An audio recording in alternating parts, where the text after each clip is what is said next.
Di sebagian video saya di YouTube, di Facebook, begitu juga di kejadian saya komen di sebagian akunnya orang-orang yang saya yakini ada pemahaman menyimpangnya. Kadang-kadang ada sebagian orang yang bilang gini, kalau berani jangan di media sosial, ayo ketemu langsung debat.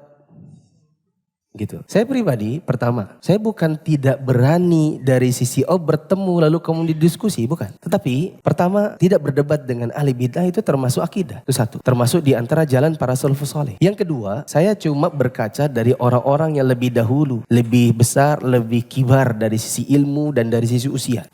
Pernah debat dengan siapa di yang ada setelah di kamera, omongan-omongan justru dipelintir-pelintir. Lalu dianggap ini dokter Wahabi kayak gini doang ilmunya. Ini dokter Wahabi nggak ngerti apa-apa dan seterusnya. Padahal kalau kita mungkin nonton versi utuhnya dengan keyakinan kita, ya itu banyak kalau bahasa orang Bali Bapak itu kempalnya. Tapi ketika sudah dipotong lalu kemudian disebarkan jadinya terbalik. Maka saya berkaca dari itu, saya pikir kalau pendahulu-pendahulu yang mungkin lebih utama dari sisi ilmu dan dari sisi usia pernah melakukan hal ini dan saya tidak tahu apa yang terjadi pada lawannya, maka mendingan saya habiskan waktu untuk nulis buku. Yang ketiga, mungkin tidak di level saya juga. Saya bukan pada kapasitas ustadz-ustadz yang apa namanya seperti ustadz yang mungkin lebih layak untuk menjelaskan dengan versi perdebatan dalam satu majelis dengan orang-orang demikian. Mungkin mereka lebih utama. Ya. Apalah artinya kita ini untuk berdebat dengan orang-orang demikian.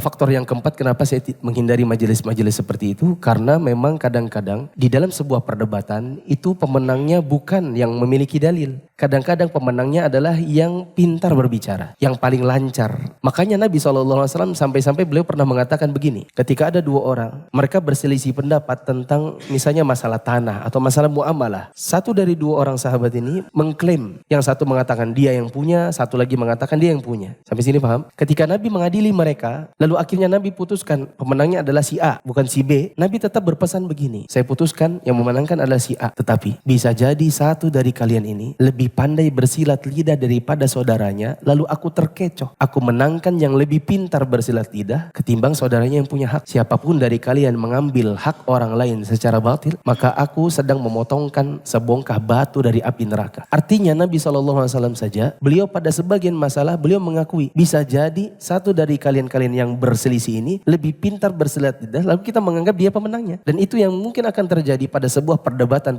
masalah agama dihadiri oleh ustadz-ustadz. Kadang yang menjadi pemenang di situ bukan yang punya dalil, bukan yang bermanhaj salaf, tapi ahli bid'ah yang pintar silat lidah. Maka majelis seperti ini kalau saya pribadi bukan prioritas untuk kemudian saya hadiri atau misalnya saya diundang lalu kemudian saya datang. Kadang-kadang nanti jadi bunuh diri, kadang-kadang bunuh diri. Pernah di masjid beberapa tahun yang lalu, saya tidak terlalu ingat, intinya di bawah 2010 lah. Itu ada perdebatan antara Idrus dengan ustadz yang masjidnya di pertigaannya terminal, paham ya, kantor pajak lama, dan jalan menuju terminal. Ada masjid namanya Masjid. Kemudian itu yang disebarkan oleh ada seorang Wahabi, saya datangi di Balikpapan, saya ajak berdebat, lalu kemudian ternyata dia pergi. Saya mencoba cari di YouTube dan dapat, saya pernah nonton. Oh, perdebatannya memang tidak kondusif, karena seperti satu lawan banyak. Yang ini banyak pengikutnya, lalu kemudian memberikan suara-suara sorakan yang akhirnya membuat diskusi itu tidak ilmiah lagi. Lebih ke arah seperti debat kusir. Akhirnya ustadznya pergi. Lalu kemudian akhirnya yang tersebar apa? Wahabi lari. Ya kan? Nah, saya menghindari kondisi-kondisi seperti itu. Mendingan kita jaga diri daripada kemudian dibully, dihinakan di situ. Padahal kita maunya untuk meluruskan sebuah penyimpangan yang ada. Kita terjebak dalam sebuah perdebatan yang tidak ada ujungnya.